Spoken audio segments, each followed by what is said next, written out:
Түүний ахуй амьдралд зөрүүр нөлөөлөхгүй хэдий ч Улиран одож буй 2025 он хамтын ажиллагааг хөрвүүлэн хөгжүүлж хөдөө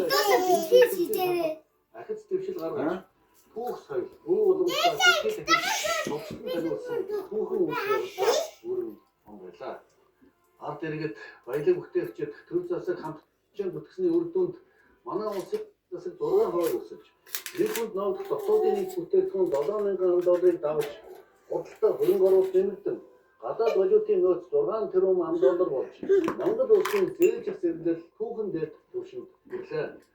Улс орны аюулгүй байдлын баталгаа болсон хүнсний аюулгүй байдлыг хангах зорилгоор улс орон даяар хэрэгжүүлж буй хүнсний аюулсгал үндэсний 53 хүнсний